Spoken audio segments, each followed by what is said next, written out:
অল্প বয়সে বিবাহ এবং সেই বিবাহের কারণে জীবনে বিপর্যয় বা ভাগ্য বিপর্যয়। আর এই ভাগ্য বিপর্যয় মানে কি? বিবাহ ভেঙে যাওয়া, পারিবারিক অশান্তি তৈরি হওয়া। এগুলো কেন হয়? আমাদের জন্মছকে এমন কিছু কানেকশান থাকে, বিশেষ করে একটা কোনো কানেকশানের উপরে ডিপেন্ড করে কোনো প্রবলেম ক্রিয়েট হয় না।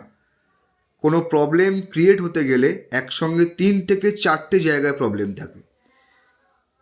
তো কোনো জাতক জাতিকার জন্মছকে যদি নবম স্থানে মানে ভাগ্যের স্থানে যদি শুক্র বলবান হয় এবং ওই স্থান যদি শুক্রের ক্ষেত্রে অশুভ স্থান হয়ে থাকে, মানে শত্রু ক্ষেত্র হয়ে থাকে, তাহলে জানবেন ওই জাতক জাতিকার জীবনে বন্ধু বান্ধবের কারণে বা অত্যধিক বিলাসবহুল জীবনযাপন করার কারণে তার জীবনে বিপর্যয় আসবে।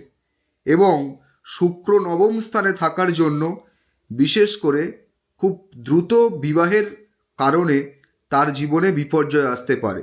এবং যদি ওই শুক্রের উপরে শনির দৃষ্টি থাকে তাহলে সে অতি দ্রুত বিয়ে করবে এবং ওই বিবাহ তার বিচ্ছেদ হবেই হবে।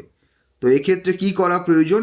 সবার আগে ওই 9th হাউস, যদি কোনো জাতক জাতিকার 9th হাউস যদি এরকম কোনো কানেকশান হয়ে থাকে, তাহলে সেই 9th হাউসের যে লর্ড তাকে সবার আগে পাওয়ারফুল করা উচিত।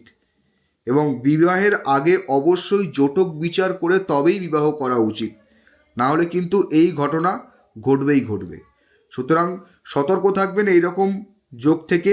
যদি আপনার জন্মছকে এরকম কোনো যোগ থাকে, অবশ্যই তার প্রতিকার করে তবেই বিবাহ করবেন। ধন্যবাদ।